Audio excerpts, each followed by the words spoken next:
Trying to work the body and then going inside the head. Very good. Very good defense there by Manigos on the midsection.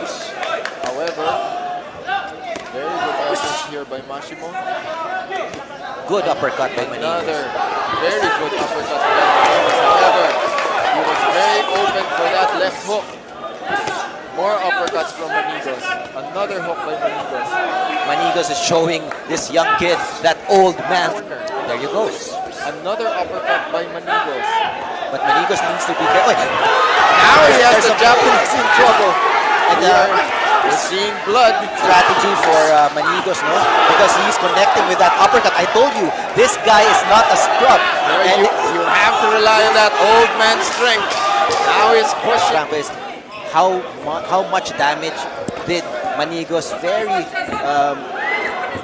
powerful with those counter shots. Recovery by good right hand by Manigos.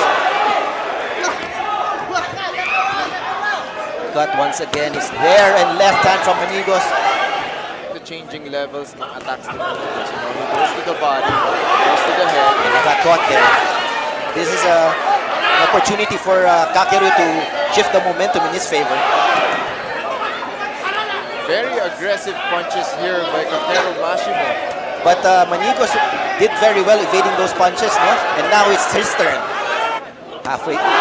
Good combination by Manigos. I think Kakeru is hurt. He's not answering right now. At the head of Kakeru Mashimo. Now he's urging the Japanese fighter to engage. This fighter, what a veteran. Patiently waiting for that uppercut. And there you go. Like we Very said by earlier, Manigos. Manigos fights in spurts. But when he does, it's effective. Left hand by Manigos. Very good left hand by Manigos. Same yung range and yung timing, as you see. Great combination by Manigos. And Kakeru is on his turtle shell right now. 10 seconds of the 5th round. Good uppercut by Manigos. What a way to end this round, John. Good right hand by Manigos. Left hand from Manigos.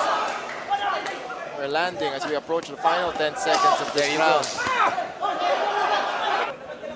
Giving a whole new meaning to wala nang bukas. Happened this time, but Manigos is still there. Good. Another uppercut these fighters will do. Good right hand. right hand there by Manigos. Good right hand again by Manigos. He's spamming with that right hand, and it's what a fight! Unbelievable. In my opinion, Franco, regardless of the result, a rematch. Jason Panos Manigos! And